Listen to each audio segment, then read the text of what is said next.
السلام عليكم ومرحبا بكم في وصفة جديدة من وصفاتي. ان شاء الله تكونوا كاع بخير وصحتكم لاباس. اليوم جبت لكم نوع من انواع الطعام التلمساني اللي نديروه بالزبيب والحمص، ماشي تاع التفاهه البنات. عندنا في تلمسان وفي الجزائر عامه عندنا انواع بزاف تاع الطعام. كل مره نشارك معكم نوع من الانواع. المهم هذا الطعام، هذا النوع من اللي درتها لكم اليوم نديروه في المناسبات، تكون عندنا افراح كيما النجاحات، كيما ولادنا يربحوا نديروها كصدقه ونمدوها، كيما تاني تكوني رايحة للعمرة ولا للحج، صحاب الحج يديروها كطعام ويمدوه، يعني قبل ما يروحوا يديروها كصدقة ويمدوها. نديرو هذا النوع من الطعام. تاني يديروه المرأة الحامل كي تخرج من السبيطار وتزيد النافس وكاع، كي تجي للدار النهار اللي تجي فيه هذاك النهار يخرجوا هذا الطعام يمدوها كالجوارين والاهل والاقارب، يمدوا لهم هذا النوع من الطعام. ونفوتوا المقادير والطريقه بسم الله. اليوم جبتها لكم بكميه قليله باش هكا كاع المبتدئات ينجحوا فيه، ينجحوا فيه من اول تجربه. كما شفتوا درت غير نص باكيه اللي هي رطل. شوفوا، تغسلوا الطعام نتاعكم تعمروه بالماء، يعني الماء يجي كاع فوقه هكا، تشليه مليح بيديك وتصفي كاع هذا الماء بالصفايه، الماء الزايد هذا كاع تنقصيه. وهاد الخطوه ضروريه البنات. شوفوا، تغسلوه قبل بالماء، ما ديروش الزيت في الاول. كاين اللي يدير الزيت قبل عاد يرشه بالماء. نقول لكم هذه افضل طريقه، خاطر كي تكوفريو هذيك الحبه تاع الطعام هكا بالزيت طول باش تتفور، يعني بصراحه وعن تجربه. بصح كي تغسلوها غادي تشبع ما وتنتفخ. بعد كي غسلناها وصفينا هذاك الماء الزايد كاع، دروك نجو نديرو الزيت.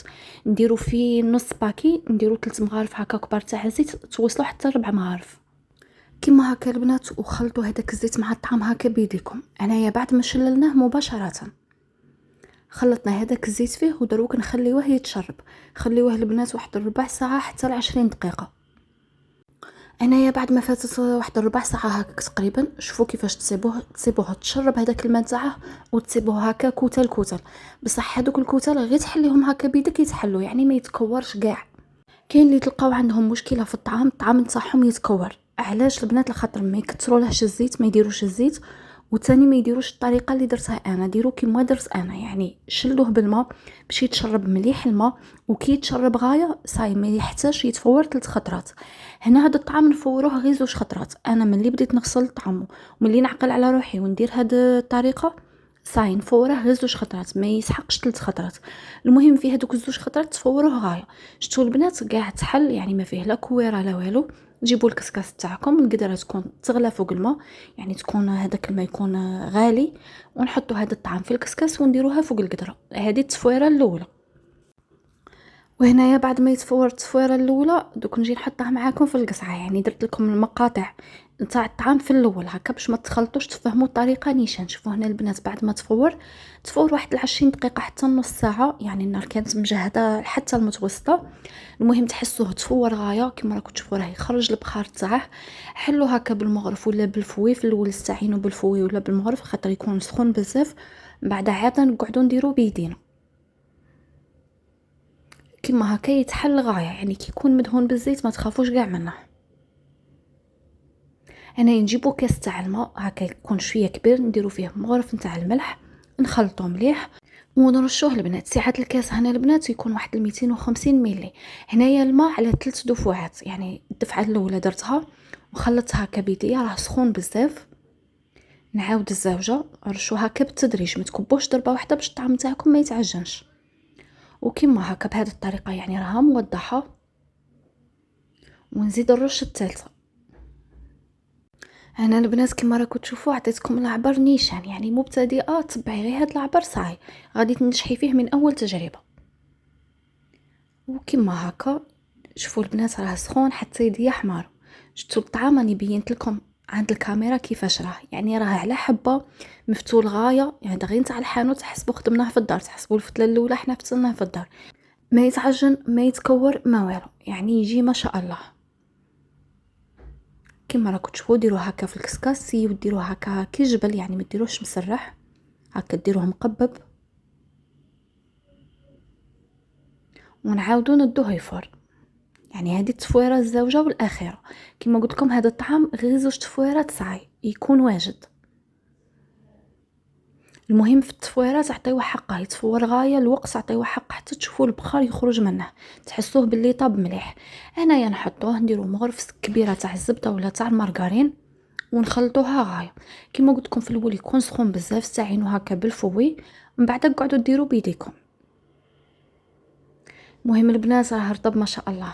نقول لكم غير تبعوا هاد الطريقه على بالي ما غاديش كاع تبدلوها، تجيكم ساهله، يتفور غير 2 خطرات ماشي 3 ويتفور رطب وطايب غايه. الصح كاع كي غسلناه في الاول وصفيناه وخليناه تشرب هذاك الماء غايه، يعني يدحقه غايه في الماء، تسمى ما يجيش معجن بصح يجي طايب مليح، يجي رطب. ودروك البنات نفوتوا المرقه تاع هذا الطعام سهله مهله وخفه توجد. تجيبوا كوكوط نتاعكم ديروا فيها تقريبا نص كاس تاع لاتاي تاع الزيت ولا نص فنجان، شتو فنجان تاع القهوه ديروا نصه نتاع الزيت. وجيبوا اللحم اللي كان عندكم، انا درت هنا فخذ نتاع الدجاج ودرت مورسو اللحم تاع البقري. كما دائما نقول لكم جود من الموجود، اللي كان عندكم ديروه. بصح صراحه انا الطعام يجي باللحم تاع البقري وتاع الخروف يجي بنين بزاف، بصح من بالدجاج ويجي مليح. شوفوا البنات انا جبت حبه بصل كبيره وحبه طوماطيش كبيره، لما كانتش عندكم طوماطيش كبيره ديروا 2 حبات طوماطيش، لخاطر ما فيهاش كاع طوماطيش معلبه، هذيك طوماطيش مركزه ما فيهاش كاع، تسمى خاصنا نديروها كميه مليحه تاع الطوماطيش هذه وتكون طايبه ويكون فيها الماء. بالنسبه لي زيبيس، شوفوا البنات عندي فلفل كحل تقريبا 4 مغرف صغيره، نص مغرف تاع كركم، مغرف صغيره تاع سكر جبير، ومغرف صغيره تاع الملح، وعود قرفه، لازم يكون عود قرفه. هذا الطعام ما فيهش كاع لي زيبيس بزاف، ما فيهش فلفل احمر خاطر المرقه تاعه ما تجيش حمراء، هذا المرقه تاعه تجي صفراء. والطعام بالخضره المرقه تاعه نديروها حمراء. دوك نشاركها معكم ان شاء الله، راني دايرتها في قناتي الاولى، بصح دوك نشاركها في هذه القناه الجديده باش هذه القناه ان شاء الله تلقاو فيها كاع الوصفات التقليديه. كيما هكا نديروه على نار قليله يتقلى مليح، نقعدو نقلبوه باش يتقلى غايه من كلتا الجهتين. هنايا ما يديش التقليه بزاف، في ساعه نجو نمرقو بالماء سخون ونديرو كميه تاع الحمص. شوفوا البنات هذا الحمص جا طايب زبده، يعني جا طايب ما شاء الله. نعطيكم واحد التدبيره كنت قلتها لكم في قناتي الاولى بصح بالك كاين اللي ما سمعهاش ولا. الحمص كي تجي ترطبيه تبيتيه ليله كامله هكا يرطب، ديري فيه شويه ملح باش هكا المرق تاعنا كي يكون فيه الملح ونطيبوه هذاك الحمص يجي طياب ما يجيش قاصح. وانا درت مكعب تاع جامبو، يقعد اختياري، كاين اللي ما يبغيش يطيب بالجامبو بصح صراحه الجامبو تاع الدجاج البنات ماشي تاع الخروف، نتاع الدجاج يعطيه بنه ما شاء الله. انا الجامبو بالنسبه ليا هو غير نوع من لي زيبيس، يعني ما غاديش يطلق واحد البنه تاع الدجاج ولا، غير جربوه وشوفوا. هنايا بعد ما فاتت واحد 45 دقيقه حتى 50 دقيقه هكا، كاين اللي يوصل حتى لساعه لا طيبته على نار متوسطه، نجو هنايا صفيو هذاك البصل وهذيك الطوماطيش كاع هكا، زيروا عليها باش تخرج كاع هذيك العصاره تاعها، ونصفيوها نقلعوها. وهذاك اللحم اللي طاب في المرق درت مغرف تاع المارغرين كبيره وجبت هنايا في مقله ما تكونش تلصق وحمرتها شويه. هاد المرحله تقعد اختياري، تبغي تحمريه زعما هكا غير باش يمد للعين نظره شابه، تبغي تخليه غير هكا طايب في المرق ما يعنيش لك الاختيار. هذيك المرقه اللي صفيناها رجعناها فوق الغاز البنات، واش تزيدوا فيها؟ تزيدوا فيها مغرف صغيره معمره مليح نتاع الكمون. والبنات ما تتخلعوش تقولوا الكمون في مرقه الطعام ما يجيش، نقول لكم غير جربوه. هذه طريقه مويمه، يعني مويمه طيب في الاعراس في الجنائز، طيب الطعام غير في سبيل الله ودير فيه الكمون وطعامها ما يتشبعش، يعني نقول لكم غير جربوه عينيكم مغمضين.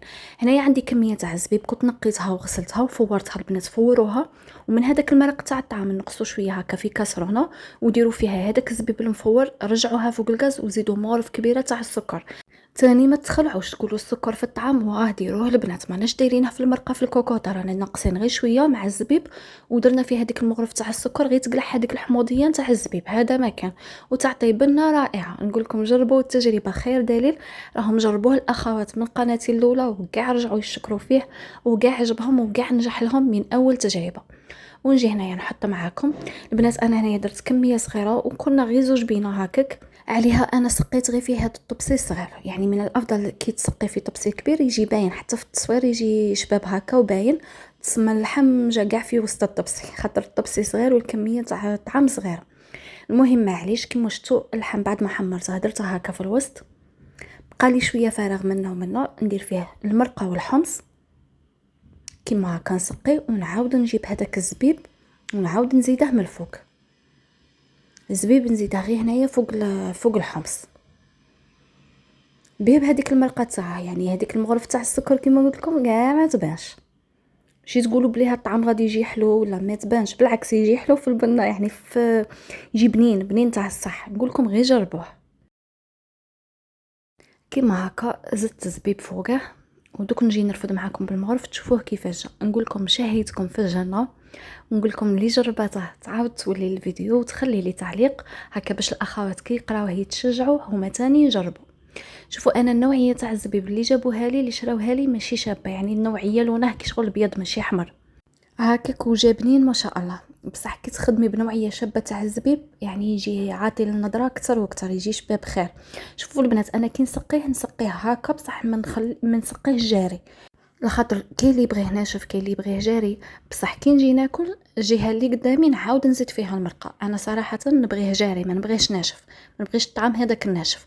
وتقعد اذواق كل واحد وكيفاش يبغي ياكل الطعام نتاعه. المهم نتوما كي تسقيو دائما حطوا هكا غراف ولا قدامكم يكون فيه مرق زياده باش اللي يبغيه جاري يزيد المرقه. وهذه يا خواتاتي وصلنا لنهايه الفيديو. نقول لكم ما تنساوليش هذاك الجيم هذاك التعليق لحلو كيفكم. الى فيديو قادم استودعكم الله الذي لا تضيع ودائعه. السلام عليكم.